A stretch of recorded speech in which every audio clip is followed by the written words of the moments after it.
Bienvenue dans le podcast Shine, le podcast qui permet aux femmes de rayonner. Je suis Christine Levicki, coach, entrepreneur, maman, femme et auteure de plusieurs best-sellers de développement personnel, dont J'arrête de râler et Wake Up. Je crois profondément que nous pouvons, nous les femmes, nous construire une vie radicalement libre et choisie, bien loin des diktats, des idées reçues et des conditionnements. À travers les différents épisodes de ce podcast, je souhaite te permettre de rayonner dans ta carrière ou ton business, de rayonner dans ta famille, de rayonner dans ta sexualité et finalement de rayonner dans toute ta vie. Si tu as des questions, des envies ou des recommandations, rejoins-moi sur mon compte Instagram, Christine Levicki, pour échanger. Dans quelques instants, tu vas pouvoir accéder à cette conversation passionnante que j'ai pu avoir avec mon invité. Mais avant de commencer, je voudrais t'annoncer que les inscriptions sont ouvertes pour la prochaine session de mon programme La Voix d'Athéna.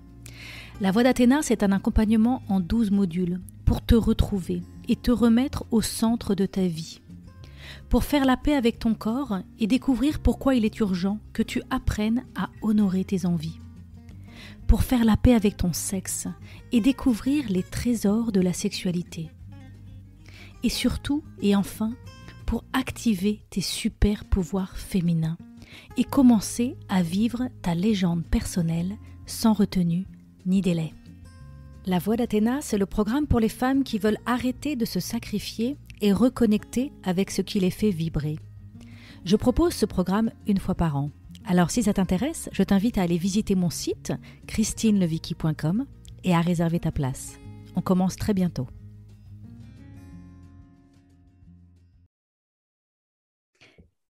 Aujourd'hui, je reçois au micro Florentine Dolmois-Wang pour parler de couple et d'érotisme. Florentine accompagne les couples depuis des années. Au gré de ses formations, lectures, rencontres et autres séminaires, elle a beaucoup appris, mais c'est surtout son parcours de vie, les joies et les peines de sa vie de femme, l'engagement dans son couple depuis plus de 25 ans, la mise au monde et l'accompagnement de ses 3 grands-enfants et aussi toutes ses rencontres profondes avec ses clients qui l'ont créée thérapeute telle qu'elle est aujourd'hui et qui lui ont permis de développer son concept de l'intelligence amoureuse. Florentine est Gestalt thérapeute, psychothérapeute et autrice de 2 livres. Les clés de l'intelligence amoureuse, publié en 2018, puis Les clés de l'intelligence érotique, tous 2 publiés chez Larousse. Elle a aussi créé le podcast de l'espace du couple, que vous pouvez retrouver sur toutes les plateformes. Alors bonjour Florentine et bienvenue dans ce podcast. Bonjour Christine, merci de ton invitation. Alors, tu as commencé par des études de psychologie, puis de ressources humaines. Comment es-tu arrivée au couple et à la sexualité ? Eh bien, je crois qu'on enseigne ce qu'on a le plus besoin d'apprendre. Alors, tu vois, j'ai fait des études de psycho, puis un petit passage ressources humaines, très vite revenu à mes premières amours, devenir thérapeute, avec des études de Gestalt notamment. Et puis, toute thérapeute que j'étais et toute amoureuse que j'étais, j'ai commencé à rencontrer des sérieux problèmes avec Édouard, avec mon mari, alors que je ne comprenais pas parce que j'avais appris, parce que je connaissais l'humain, parce que. Et j'avais juste pas appris à relationner. Et Édouard et moi, à l'époque, on s'est mis en route, on est allé beaucoup chercher des solutions, des réponses, on a fait des stages, on est allé voir des gens. Et j'ai trouvé ça tellement passionnant et ça m'a fait basculer d'un paradigme individuel à un paradigme relationnel avec une nouvelle vision de la relation et de ce qui s'y joue. Et de fil en aiguille, j'ai eu envie de travailler vraiment, vraiment avec et pour le couple durable. Alors justement, dans ton travail, tu aimes tout particulièrement t'adresser à ce que tu appelles les couples au long cours, donc les personnes qui sont en couple depuis longtemps. Quels sont selon toi les plus grands challenges, mais aussi les plus belles opportunités pour ces couples ? Rester vivant et vibrant. C'est-à-dire que le couple pour le couple, ce n'est pas vraiment ce qui m'intéresse, c'est les gens qui ont envie de construire au long cours un couple durable, vieillir ensemble, qui n'est pas forcément le projet de tout le monde d'ailleurs, et ce n'est pas un souci, hein, mais pas de rester ensemble pour rester ensemble, mais rester ensemble pour continuer à grandir, à guérir, à vibrer et à vivre avec un grand V, tu vois. Oui. Moi, je dis souvent ce que j'observe, hein, souvent quand je discute avec, moi, je travaille beaucoup, beaucoup avec les femmes qui me parlent de leur couple, hein, qui me parlent de leur vie de couple. Et, euh, et souvent, il y a ce constat que le couple est un peu arrivé au bout de la chaîne alimentaire. C'est-à-dire que dans la journée, on va s'occuper de la maison, on va s'occuper des enfants, on va s'occuper du travail, on va s'occuper des clients, on va s'occuper du linge, on va s'occuper de réserver les vacances, on va s'occuper de faire plein de choses. Et au final, bah, à la fin de la journée, on se dit, ah oui, il faudrait aussi que je m'occupe de mon couple. Sauf qu'il est 23h30 et on n'a plus beaucoup d'énergie. Donc c'est vrai que souvent ça réveille un peu les gens quand je leur explique ça. Je leur explique que bah oui, c'est normal que ce soit un petit peu compliqué dans votre couple ou que ce soit peut-être pas très vivant ou pas très vibrant comme tu dis, si vous laissez votre couple au bout de la chaîne alimentaire. Ça te parle ça? Et c'est exactement ça, de mettre le couple au centre de nos vies. Et c'est incroyable comme lorsqu'on fait ça, il y a de l'énergie pour tout le reste, en fait. C'est une économie de faire ça. Mhm. Ouais. Et en même temps, c'est pas facile parce que surtout quand le couple est un peu distendu ou carrément tendu, euh, on peut peut-être avoir des résistances à investir du temps et de l'énergie à prendre soin du couple parce que on doute peut-être de est-ce que ça va marcher? Est-ce qu'on va arriver quelque part? Et une autre remarque que je fais parfois, qui est peut-être plus vraie aux États-Unis ou en tout cas en Californie où je vis, où les personnes font beaucoup de sport, mais je remarque que parfois c'est plus facile pour les personnes avec qui je discute de prendre du temps pour faire du sport dans leur semaine. Donc par exemple, ils font du sport 3, 4 fois par semaine, que de Oui. prendre du temps pour le couple. Mm. Parce que quelque part, si je fais du sport, je sais que je vais avoir des résultats. Si je cours, je vais brûler des calories. Si je soulève des poids, ma masse musculaire va augmenter. Il y a un peu une garantie de résultat. Tandis que la garantie de résultat est un peu moins garantie, ou en tout cas moins visible, ou moins concrète, où on ne sait pas trop à quoi elle va ressembler quand on investit du temps pour son couple. Ça te parle, ça? Oui, ça me parle, et c'est pour ça que je te parlais de changement de paradigme, parce que dans ce changement de paradigme, il y a à comprendre comment euh, notre partenaire, tu vois, on parlait des crises tendues ou détendues, le lien tendu ou détendu, comment les crises sont des cadeaux qui nous appellent à regarder quelque chose pour grandir ensemble. Et tu vois, faire du sport 4 fois par semaine, ça peut même être vu comme quelque part un échappatoire à la relation. Plutôt que de sauter dans ce laboratoire de vie qui est parfois un peu intense, un peu chaud, un peu piquant, je vais m'organiser pour mettre des points d'énergie ailleurs parce que ça me fait respirer aussi. Mhm. Je ne suis pas je suis pas dans le vif. Parce Mhm. que le couple, il nous met dans le vif. Et on dit pour le meilleur et pour le pire. Oui, pour le meilleur et pour le pire émotionnel, ça c'est sûr. Ça c'est sûr. Mhm. Il y a personne comme mon mari qui me met dans tous mes états comme ça. Mhm. C'est pas toi, mais c'est la seule relation qui nous met dans tout cet arc-en-ciel d'émotions incroyables. Mhm. Alors, ça me fait penser, je crois que j'ai écouté, ça devait être ton TEDx que j'ai écouté pour Oui, préparer notre rencontre, où tu expliques en fait que souvent alors on va peut-être pas rentrer, c'est pas vraiment vers ça que j'ai envie d'orienter le podcast aujourd'hui, mais on va quand même en parler parce que là, c'est de ça dont on parle. Mais tu expliques dans ce TEDx qu'en fait, on choisit souvent euh, inconsciemment, peut-être, probablement, un conjoint, un partenaire qui va nous offrir la possibilité de travailler sur des blessures que nous avons vécues, des blessures relationnelles, émotionnelles que nous avons vécues dans notre enfance. C'est bien ça? c'est exactement ça. Et c'est même pas que je dis on choisit un partenaire, c'est que je dis on recrute un partenaire. Pour moi, le tomber amoureux, c'est un recrutement non conscient de quelqu'un exactement dessiné pour venir passer ses mains sur nos blessures, effectivement. Et non pas dans le but de nous refaire de la douleur, mais parce que je pense que l'univers nous veut vivantes et que c'est un cadeau qu'à l'occasion de l'autre, on soit amené à revisiter des blessures qui nous ont fait congeler beaucoup de notre puissance, de notre entièreté, de notre vitalité, Qui nous ont coupé de notre vitalité, voilà. couper de notre vitalité et de nos potentiels, y compris dans la sexualité. Mhm. Donc, on recrute un partenaire qui va du coup nous offrir la possibilité de travailler, de grandir, de cicatriser, et pour pouvoir retrouver notre vitalité entière. Et en Oui, même temps, ça me semble, enfin, je veux dire, on n'est pas équipé, on ne sait pas comment faire ça. C'est exactement ça le problème. C'est pour ça que, tu vois, ça passe ou ça casse. Et le plus souvent, ça casse parce que ça nous met dans des douleurs, des vécus émotionnels qu'on déteste traverser, surtout qu'on les a connus enfants quand on n'avait pas de ressources. Et donc, on préfère s'échapper du bocal. C'est exactement ça, Christine, le point. C'est qu'on n'a pas de recette. C'est pour ça que j'ai fondé l'intelligence amoureuse. C'est pour qu'on ait des outils et des espaces-temps ensemble où chacun pour soi, pour regarder où est-ce que ça nous amène, qu'est-ce que ça challenge, comment on peut répondre, comment on peut faire du nouveau, quelle est l'invitation à plus de vie ou l'invitation à poser des limites. C'est un travail passionnant. C'est un travail passionnant. Alors, c'est un travail passionnant si les deux ont envie de le faire aussi. Quand les deux ont envie de le faire, c'est extraordinaire parce que ça va plus vite, plus fort, plus loin.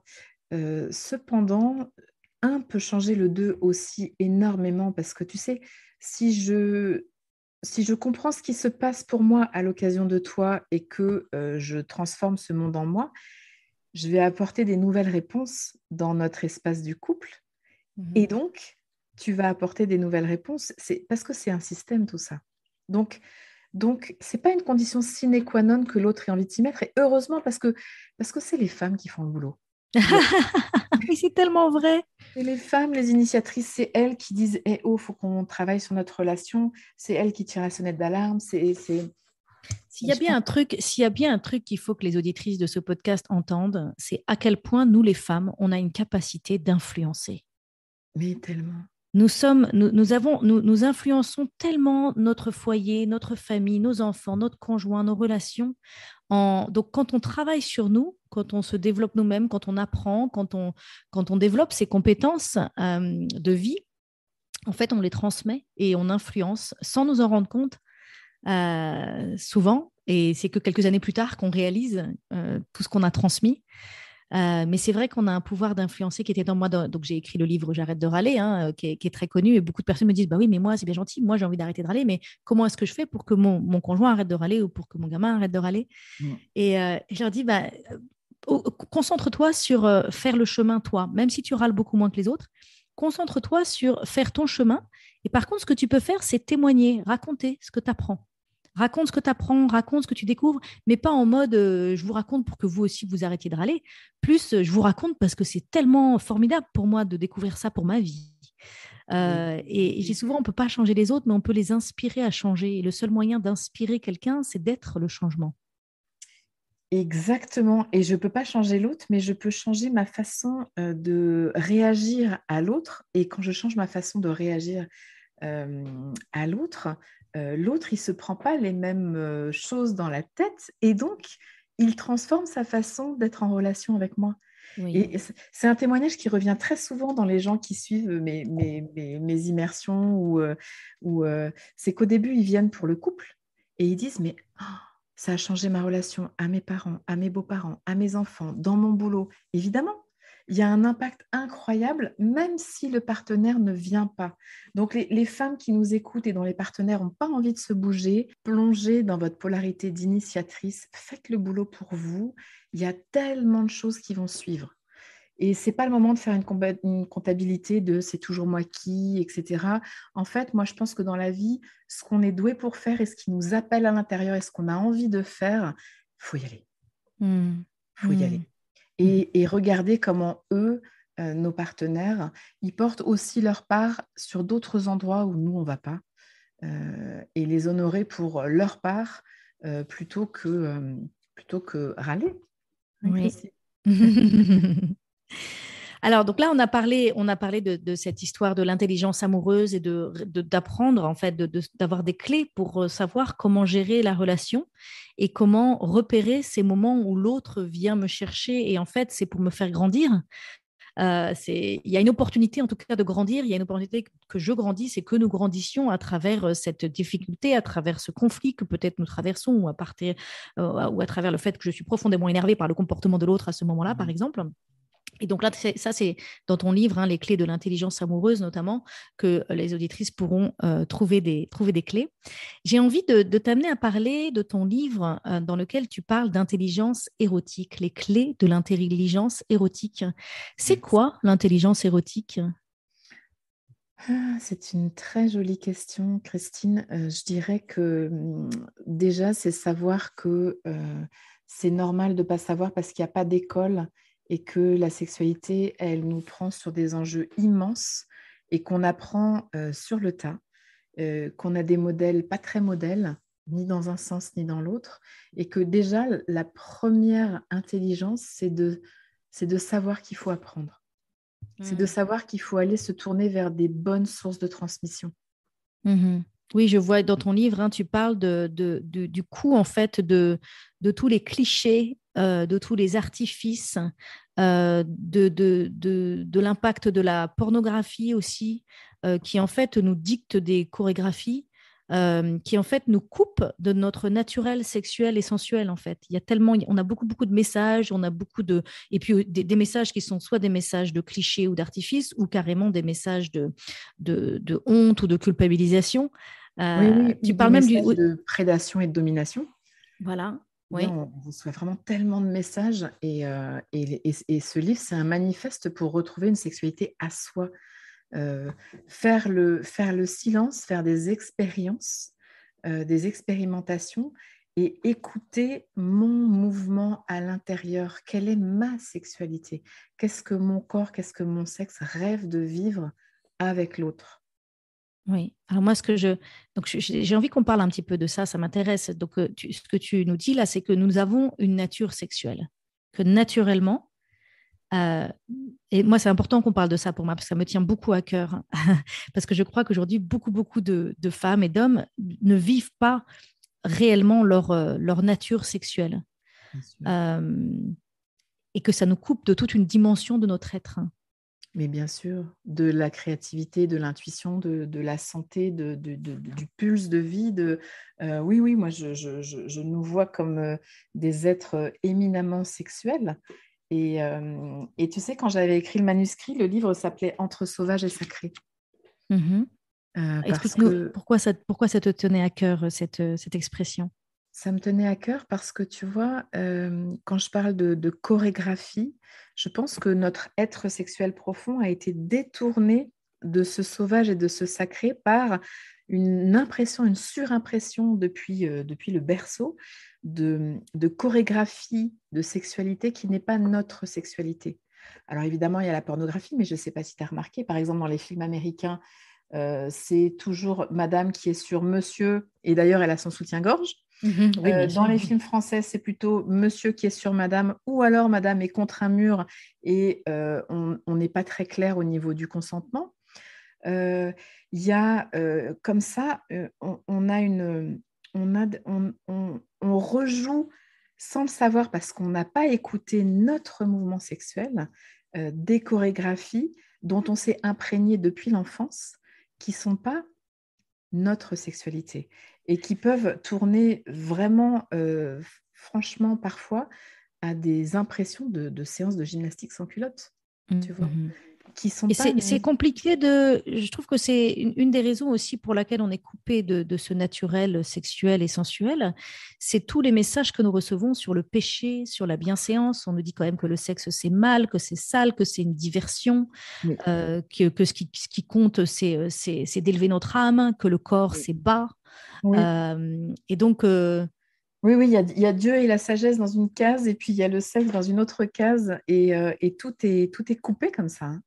mhm, Ce livre, il a envie de réintégrer notre nature sexuelle dans le tableau de tout. Euh, Parce que ça va avec tout, ça va avec la capacité d'action, ça va avec l'intelligence, ça va avec la probité, ça va avec l'intégrité, ça va avec l'amour, ça va avec Dieu, ça va avec tout, notre mhm. sexualité. Donc, Elle, ouais. tu parlais tout à l'heure du lien entre notre sexualité et notre créativité, nos intuitions. Est-ce que tu peux nous parler de ça?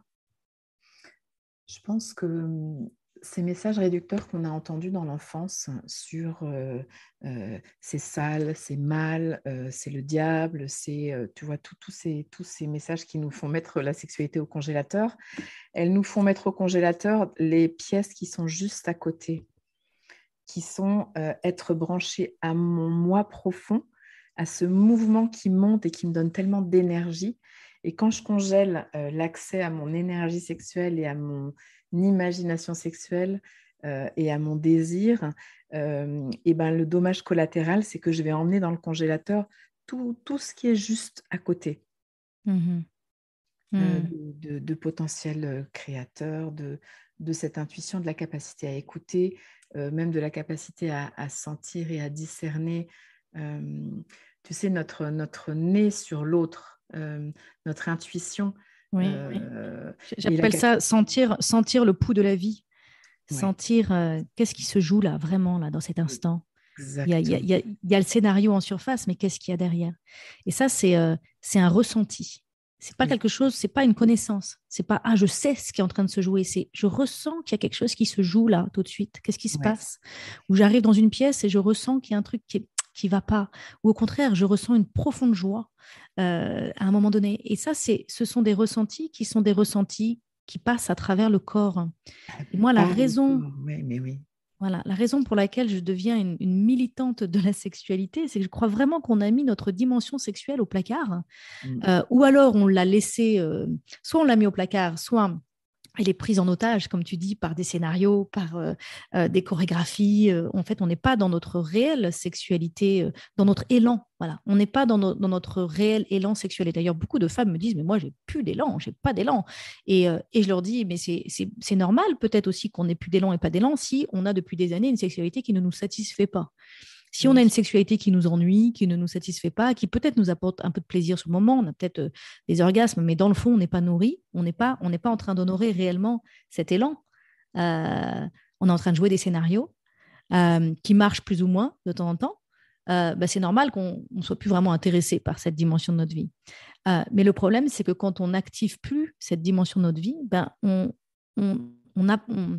n'entretient plus notre relation avec cette dimension de notre être Mm. qui est la dimension corporelle. Et à travers cette dimension corporelle de notre être se trouve l'accès à tous ces ressentis. Tout, Et tout passe par le corps. Alors, si on endort le corps, ben, on endort tellement de choses avec. Tellement de Mhm, choses avec. mhm. Je suis C'est marrant entièrement parce que d'accord. moi, j'ai souvent entendu des messages quand j'ai commencé à faire de la méditation, quand j'ai commencé à explorer le bouddhisme, quand j'ai commencé à faire tous ces exercices de pleine conscience, puis tout le mouvement spirituel. J'étais un peu dans l'idée que l'objectif ultime était de m'élever au-delà de mon corps et d'aller dans l'âme, d'aller dans l'esprit, enfin d'aller au-delà, quoi, au-delà du corps, parce que le corps, j'avais encore quelque part cette idée que le corps était un peu bas. Et en fait, donc il y avait ce côté aller au-delà du corps pour s'élever au niveau de Mm. l'âme. Et en fait, depuis quelque temps, j'explore une piste complètement différente qui est de se dire, et si l'objectif ultime n'était pas de devenir esprit, donc de quitter le corps pour devenir esprit, mais si au contraire, je partais du postulat que je suis esprit, ça c'est déjà donné, c'est déjà ce que je suis complètement, et que je Mm. suis là pour vivre une expérience incarnée. Et qu'en Mm. fait, je suis là pour explorer le corps. Mm. Et donc, l'invitation, elle n'est pas d'aller au-delà du corps, l'invitation est d'aller dans le corps. Exactement. Mmh. Exactement. Et Mmh. c'est vrai que notre vie sur Terre, elle est un mariage du corps et de l'esprit. Donc, Mmh. donc les deux ont leur place, bien sûr. Mmh. Ah Mmh. ouais. Ah, alors par où, j'ai envie de dire, par où on commence pour retrouver notre naturel sexuel et sensuel? Comment on fait ce retour pour rebrancher un peu les choses qui ont été court-circuitées et pour retrouver notre élan? Parce que je crois que c'est quelque chose dont les femmes souffrent beaucoup. C'est de se Oui. dire, j'ai pas cet élan, je n'ai plus cet élan. On peut commencer déjà par séparer la notion d'entente et la notion de sexualité, parce que parmi les messages qu'on a reçus, les femmes ont pu beaucoup recevoir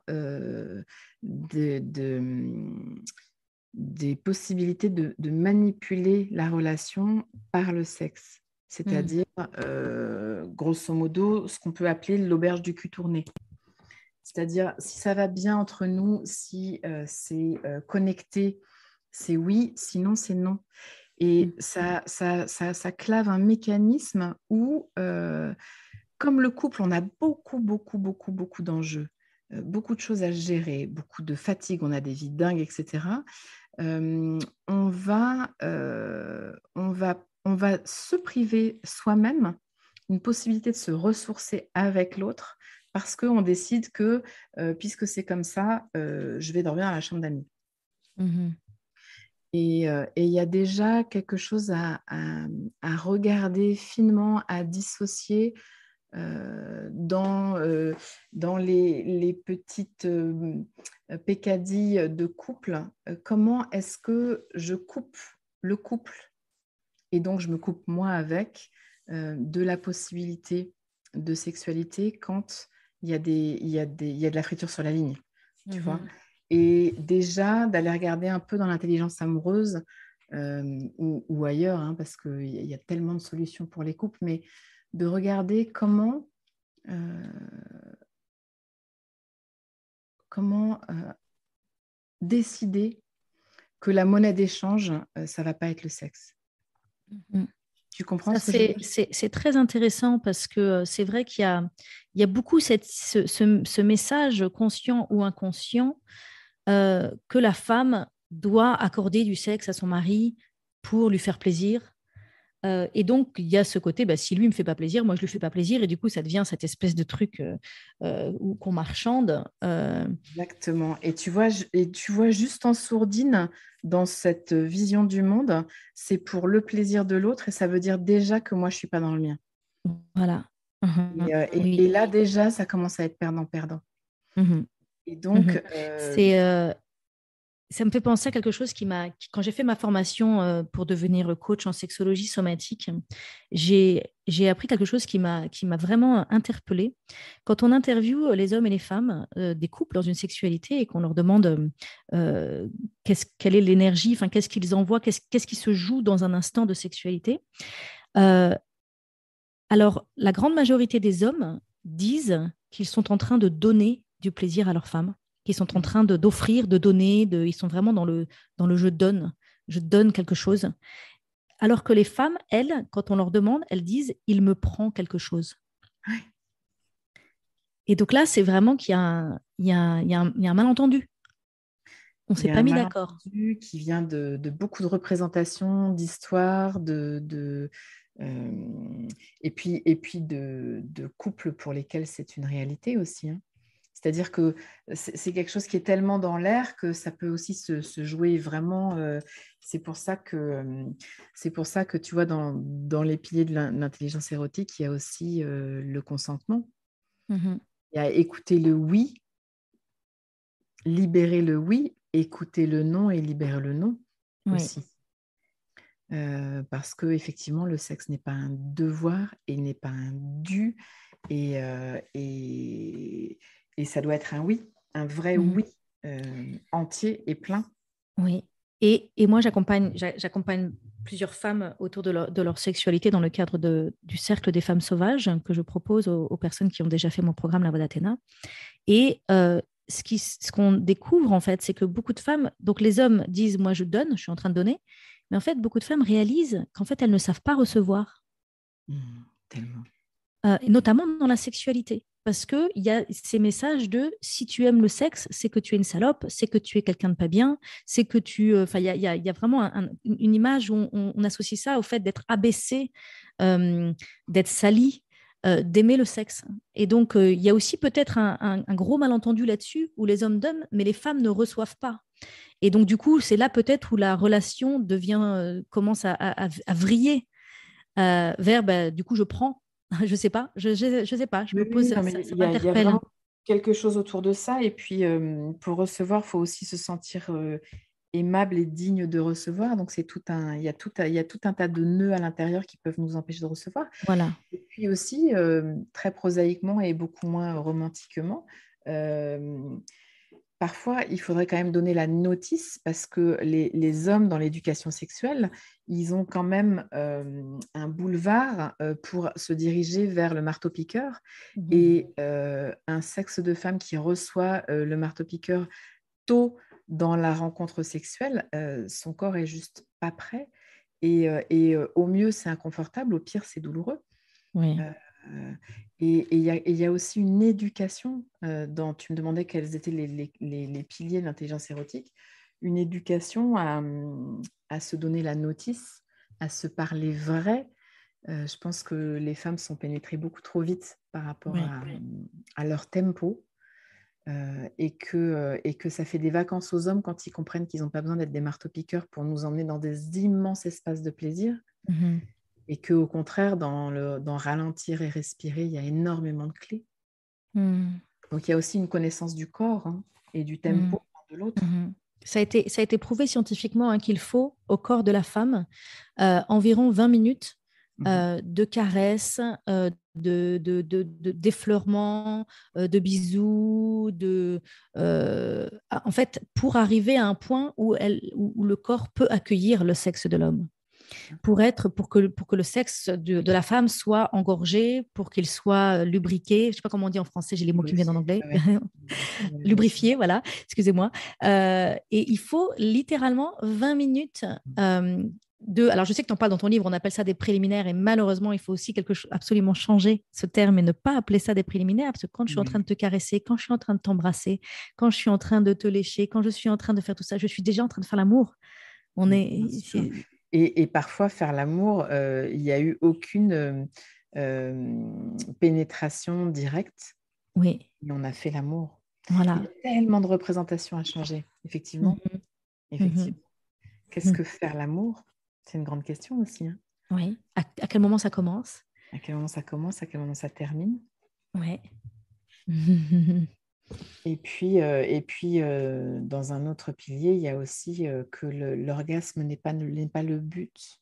Mhm, L'orgasme n'est pas l'objectif. C'est-à-dire que, un, c'est pas vers là qu'on tend, et deux, c'est pas quand on l'a qu'on s'arrête.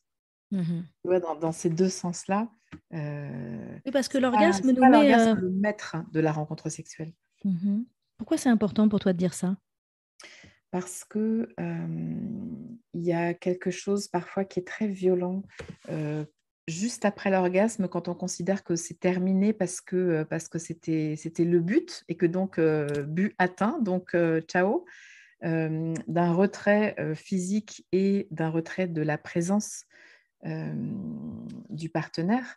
Il y a certaines femmes qui veulent plus faire l'amour, c'est non conscient, mais elles ferment leur corps à la rencontre parce que elles sont très très haut, très très loin, très très ensemble, vraiment dans la connexion. Et comme l'orgasme est le but, dès que leur orgasme et l'orgasme du partenaire est atteint, hop, il y a retrait. Et cette dégringolade est tellement violente de passer de Mhm. grande communion à solitude qu'elles ne veulent plus y retourner. Mhm. Le précipice est trop haut.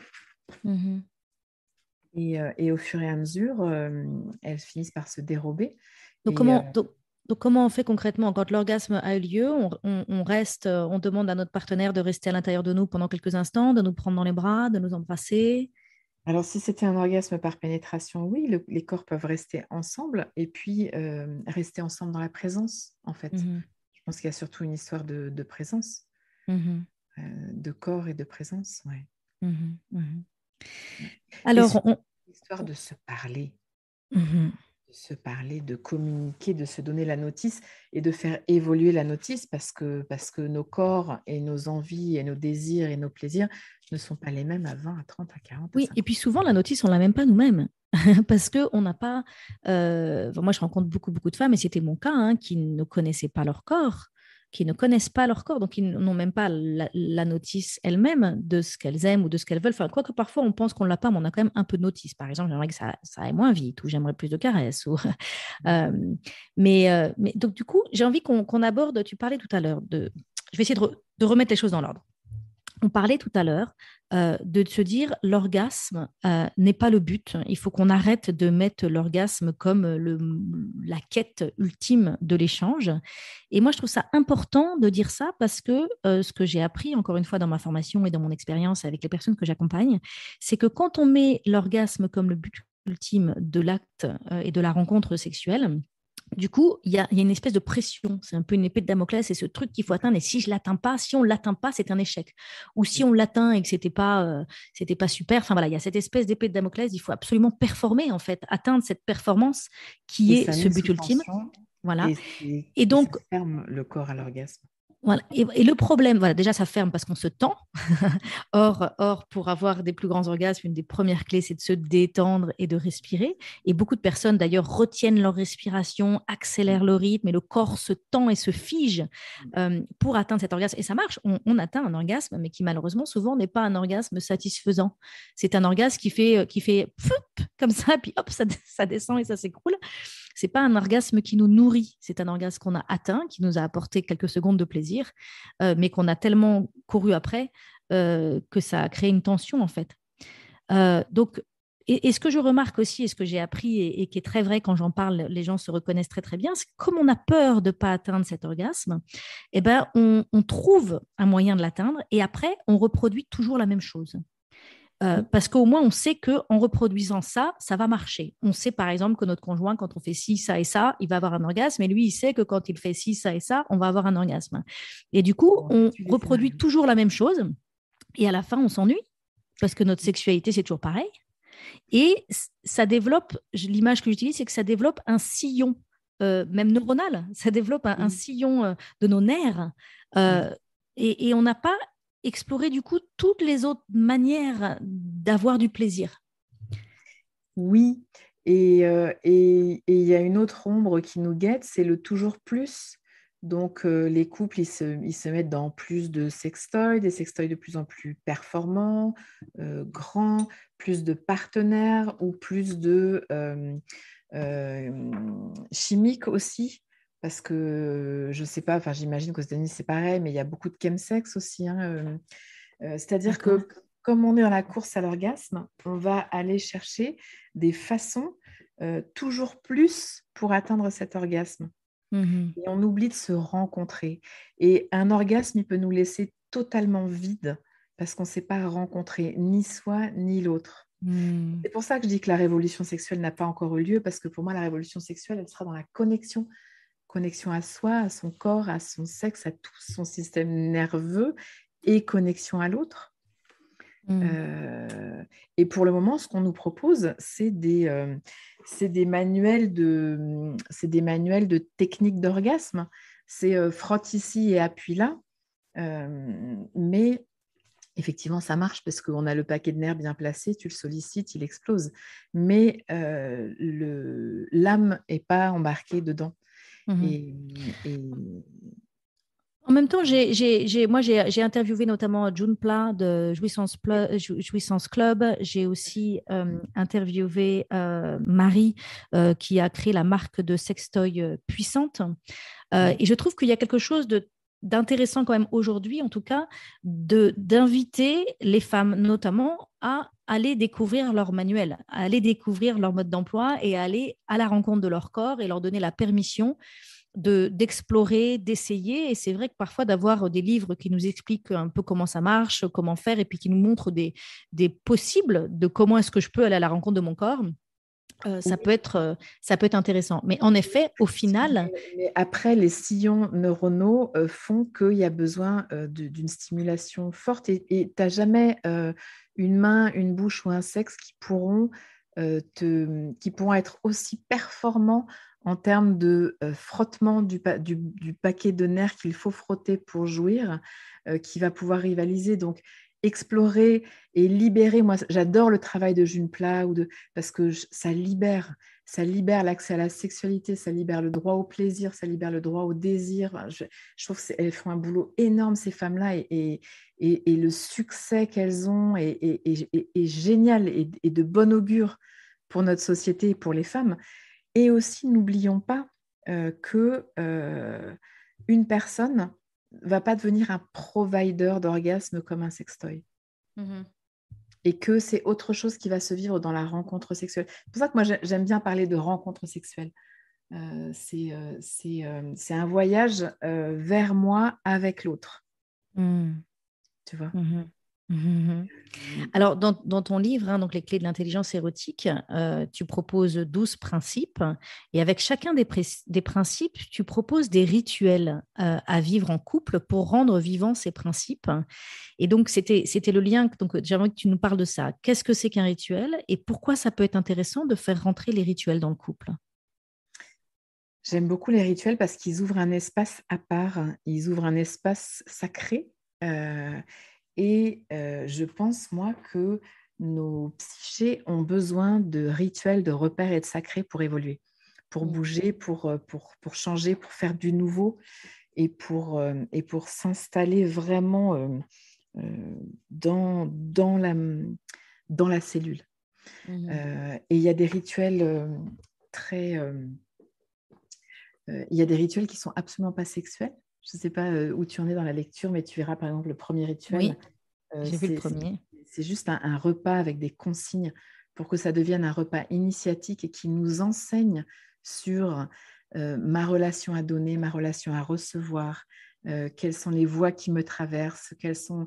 Et c'est bouleversant. Mais la semaine dernière, il y a un homme qui m'a écrit en me disant, on vient de faire le premier rituel de ton livre. On est encore en larmes tous les deux, on n'en revient pas de ce qu'on a découvert et on est encore habillés. Tu vois, c'était génial euh, parce que la sexualité, c'est pas qu'une histoire de génitalité, justement. Et Mm. comme tu en parlais tout à l'heure, il y a vraiment un- une exploration à faire sur le donner et le recevoir et le l'idée et le s'abandonner et euh, prendre les rênes, et etc., etc. C'est tout un... C'est une rencontre énergétique, en fait. C'est la rencontre de deux énergies à un moment donné, deux êtres énergétiques. Deux êtres énergétiques, deux psychés, deux personnes qui ont fait un voyage, deux personnes à qui on a fait croire qu'ils n'étaient pas forcément aimables, si, trois petits points, deux personnes qui sont extraordinaires en potentiel et qui ont beaucoup de parties au congélateur, Mhm. Mhm. juste parce que nos histoires nous font mettre au congélateur et que la relation vient nous chercher là. Mhm. Et la relation sexuelle, évidemment. Mhm. Évidemment. Parce que là, c'est vraiment l'intimité totale, Mhm. totale quand on Mhm. plonge. Mm. Moi, ce que j'aime beaucoup dans l'idée de faire des rituels, donc personnellement, c'est aussi ce qui m'a accroché, ce qui fait que j'ai voulu te faire venir au micro du podcast, c'est que c'est moi, personnellement, quelque chose qui m'a beaucoup aidé à développer ma sexualité, le fait de faire des rituels avec mon conjoint et le fait Mm. d'avoir des rendez-vous amoureux. Donc, nous, on a un Eh oui. date night tous les mercredis Mm. et c'est vraiment un jour qui est fixé. Et on sait que c'est soirée en amoureux et qu'on va, en général, 80% du temps, il va y avoir un temps d'intimité Mm. qui, encore une fois, on se met pas la pression à chaque fois. C'est pas nécessairement avec de la pénétration, c'est pas nécessairement avec des orgasmes, mais en tout cas, c'est un moment d'intimité, un moment de rencontre à travers nos corps, en fait, à travers nos énergies et à travers nos corps. Et ben, je me suis rendu compte que souvent, je ne savais pas faire ça, moi. On m'avait pas appris. On m'a appris le sexe avec la pornographie, mais on m'a pas appris comment je peux aller à la rencontre de l'autre dans mon intimité autrement, en fait. Et Mm. donc, le fait de choisir des rituels ou de décider à l'avance d'une activité qu'on va faire et d'avoir un peu de guidance, d'avoir un peu des instructions de qu'est-ce qu'on va faire, ben, ça m'a beaucoup, beaucoup aidé et ça nous a justement permis de sortir du sillon et d'aller explorer les vallées, les prairies et les opportunités, les possibilités que nous avions de nous rencontrer, de nous connaître, de sentir l'énergie circuler entre nous. Ouais. Donc, je crois vraiment que c'est très, très intéressant, cette idée de prendre des rendez-vous et de choisir décidément, consciemment, d'explorer quelque chose de différent. Voilà. Exactement. Et donc, Exactement. voilà, moi, ça m'a tellement apporté que après j'ai développé un programme pour les couples qui s'appelle Amour, désir et volupté, dans lequel j'accompagne pendant 6 soirées Donc, c'est sur 3 mois, deux fois dans le mois. Et c'est les soirées, les personnes se connectent à 21h, donc les enfants sont couchés. C'est vraiment le rendez-vous amoureux. Et je les guide à travers Zoom, mais caméra fermée. Ils ont juste à écouter ma guidance et à faire ce rituel sans avoir à réfléchir, à suivre les instructions. Et puis, à la fin, on allume les caméras juste pendant quelques minutes et on dit merci, on dit au revoir. Et puis voilà. Mais je trouve ça très intéressant cette idée de faire des rituels le soir et d'essayer d'avoir des instructions et d'essayer de faire quelque chose de différent et de voir. Parfois, c'est génial, parfois, c'est hop, off. Et c'est pas grave, en fait, parce que des mercredis, on en a plein, ça revient toutes les semaines. Ouais, ouais, ouais. Et je ne sais pas si tu as vu, mais il y a un rituel bonus à la fin du livre parce que j'avais 13 rituels et l'éditrice, elle ne voulait pas qu'il y ait 13. Alors, on est un peu plus à la fin, qui est un jeu que j'ai créé pour les couples que j'ai appelé l'art de jouir et qui sont des cartes à compléter pour faire connaissance. Et se dire, parce que ce que j'ai remarqué, c'est que dans un stage sexo que j'animais, par exemple, je leur faisais faire un des rituels qui est dans le livre d'ailleurs, et il y a un homme à la fin de ce rituel qui dit comme ça, mais c'est incroyable, je déteste qu'on passe la main derrière mes mollets et je ne sais pas pourquoi, ça fait 22 ans que je n'ai pas dit à ma femme que je détestais, que ça me coupe complètement toutes mes sensations, ça électrise mon corps et c'est hyper désagréable et je quitte complètement toute la finesse de l'expérience et en plus ça me met en colère, mais je n'ai jamais exprimé à ma femme que je détestais quand elle passe sa main derrière mon mollet. Et c'est fou comme on n'a pas la notice. Et là, il s'agit de mollet. Alors, quand il s'agit de parler de soit des zones de son sexe ou soit de qu'est-ce qui m'excite, qu'est-ce qui me... On ne se parle pas et on passe à côté l'un de l'autre et on passe à côté de soi. Alors, c'est pour ça que dans les rituels, moi, j'invite les gens à faire un rituel autour de ce jeu de cartes aussi, de l'art de jouir pour faire connaissance. Et c'est un jeu de cartes qu'on peut trouver en librairie ou sur Internet? Il est sur Internet, il est sur mon site. Ouais, mon site, c'est l'espace du couple. Et oui, il est en commande. Je l'envoie partout dans le monde maintenant. Ça y est, j'ai trouvé comment faire. Donc, j'ai développé des jeux pour les couples pour se parler. J'ai l'art de chérir, pour s'apprécier, s'honorer, se dire le beau. Et puis, j'ai l'art de se découvrir aussi pour faire connaissance à des niveaux plus profonds, sur des grandes questions, sur des échanges vulnérables, des échanges profonds. Ouais. Alors, j'ai envie qu'on prenne quelques instants pour parler de comment nous vivons notre relation à notre corps. On vit des vies stressantes. On a notre cerveau qui est sursollicité par une charge mentale. Il y a nos écrans. On passe nos journées assis. On mange des aliments qui sont de plus en plus éloignés de leur source. Et la question que je pose, c'est comment espérer vivre une vie sexuelle épanouie quand on maltraite ainsi autant notre corps? C'est exactement ce que j'aborde dans le deuxième principe, c'est que ce qu'on fait avec notre corps fait ou défait notre énergie, notamment notre énergie sexuelle, la façon dont je mange, la façon dont je bouge, est-ce que je danse, est-ce que je danse pas, la façon dont je bois va incapaciter ou au contraire amplifier mon expérience de connexion sexuelle. Et puis, je propose d'arriver dans les rencontres avec un système nerveux détendu aussi. Parce qu'on a un système nerveux qui est pratiquement 80% du temps en mode survie. Et un système en mode survie, il ne peut pas recevoir et vibrer. Donc, effectivement, il y a des rituels pour détendre notre système nerveux. Oui, et moi, il y a quelques années, j'ai eu cette prise de conscience. Tout d'un coup, je me suis dit, mais en fait, Christine, tu vis à quelques centimètres de ton corps. J'ai vraiment cette impression que je n'avais pas conscience. En fait, j'étais tellement préoccupée par ce qu'il y avait à faire et j'avais une telle charge mentale et j'avais tellement de trucs à faire qu'en fait, toute mon attention était dans le faire et dans gérer et jongler cette charge mentale et prendre des décisions et réfléchir. Et donc, j'étais pas dans ce corps. Et donc, c'est compliqué d'espérer jouer un concerto avec notre conjoint, avec notre partenaire, quand nous, on n'est même pas, dans notre instrument, en fait. On n'est même pas dans notre instrument. Et donc, je trouve ça important de parler de ça. Il y a ça, et puis il y a l'effet de décharge aussi. Tu sais, si je suis pétrie d'émotions et en mode survie, le désir peut être aussi une envie ou un besoin de décharger cette tension, et le corps de l'autre va sentir ça. Et il n'y a personne qui a envie d'être la décharge de l'autre. Mhm. C'est pour ça que je propose de faire une toilette euh, du système nerveux, d'arriver vraiment avec un corps détendu Mhm. dans les rencontres. Mhm. Mhm. Ouais, j'ai développé un programme qui s'appelle La Voix d'Athéna où j'accompagne les femmes à faire la paix avec leur corps et je leur présente beaucoup de pratiques corporelles. Et parmi les pratiques corporelles, il y a la pratique du yoga Kundalini. D'ailleurs, j'ai interviewé Lily Barbery qui est Ah, génial. voilà, dans ce podcast pour nous parler du yoga Kundalini.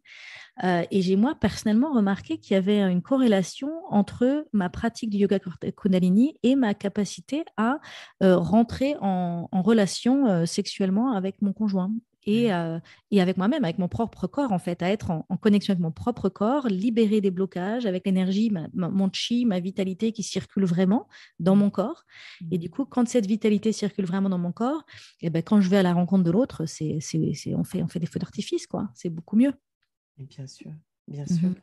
Il y a le yoga Kundalini qui est hyper fort, il y a le chant, il y a la danse, il y a beaucoup Mhm. de choses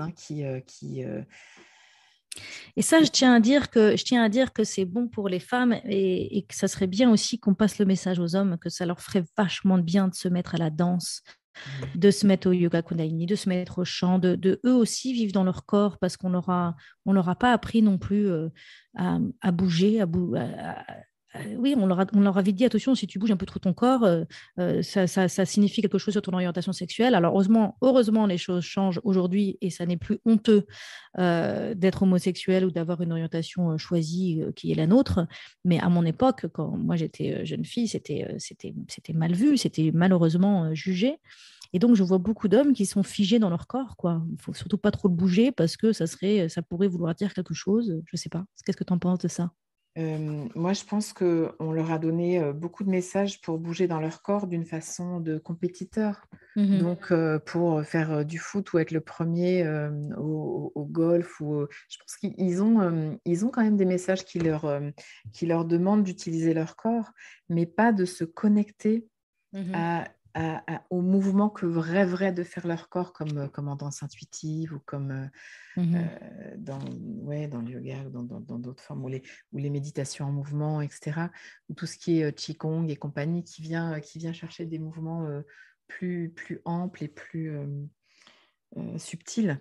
Mhm. Euh, mais effectivement, ils sont coupés de leur corps, non pas dans le sens qu'ils n'utilisent pas leur corps, parce que ça peut être des immenses sportifs, mais dans le sens qu'ils sont coupés du subtil Oui. et de l'énergie qui circule, Mhm. Des ressentis. des ressentis. Mhm. Mhm. Ah, alors écoute, Florentine, j'ai encore plein de questions que j'aurais bien aimé te poser, mais on arrive à la fin de cet épisode. Est-ce qu'il y a quelque chose dont on n'a pas parlé qui te semblait très, très intéressant ou quelque chose que tu voudrais rajouter pour clôturer cette conversation? Écoute, comme ça, à brûle-pourpoint, ça ne me vient pas. Et puis dans 10 minutes, je regretterai en me disant, ah, j'aurais dû. Mhm. Ah, Mais ça, c'est juste la vie. Euh, non, merci, merci Christine de m'avoir invitée. Merci de mettre en valeur le travail de tes collègues. mhm. Je trouve que c'est vraiment génial entre, entre femmes qui veulent changer le monde, hein, et qui veulent améliorer le sort de leurs congénères et réveiller la puissance de ce qui est possible. Bah, il y a du boulot, donc plus on est, mieux c'est, hein. C'est ça. Il faut contaminer le monde, il y a des messages à transmettre, il y a des pratiques à transmettre. C'est cet accompagnement de transformation dans lequel tu te sens appelé et dans lequel je me sens appelée, ça prend du temps, c'est des engagements forts qu'on prend envers nos clients. Et donc, c'est un grand plaisir que je te mets en valeur ton travail parce que voilà, on ne peut pas tout faire, il faut qu'on soit plusieurs à faire ce travail. Donc, c'est chouette. J'ai envie de clôturer avec une citation de ton livre qui m'a beaucoup touchée.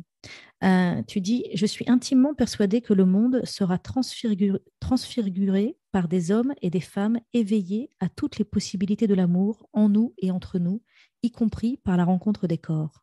Mm. Voilà pour le mot de la fin. Alors, où est-ce que les auditeurs et les auditrices peuvent te retrouver, Florentine? Alors, mon site internet, c'est l'espaceducouple.com. Instagram, l'espace du couple. Le podcast, l'espace du couple. Et de toute façon, vous tapez Florentine Couple sur internet. J'ai la chance d'avoir un prénom qui sort du lot et on me repère tout de suite. Je suis googlée de partout, je suis googlable. Super, formidable. Bah écoute, merci beaucoup Florentine, et puis peut-être qu'à une occasion, on pourra se rencontrer en face à face. À Avec grand bientôt. plaisir, Christine. À bientôt.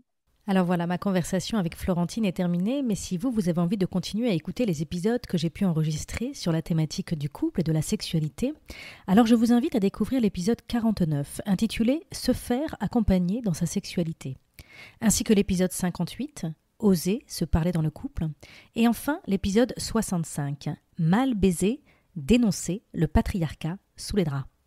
Belle écoute! Si tu aimes ce podcast et que tu veux m'encourager à continuer, je t'invite à mettre 5 étoiles à partir de ton téléphone sur Apple Podcast ou sur ta plateforme préférée. Tu peux aussi partager l'épisode que tu viens d'écouter avec ton entourage si tu penses que cela pourrait les intéresser. Et si tu as envie d'aller plus loin, je t'invite à t'inscrire à la newsletter Shine sur mon site christinelevicky.com/inscription. Tu pourras recevoir mes meilleurs conseils pour prendre le pouvoir sur ta vie et rayonner.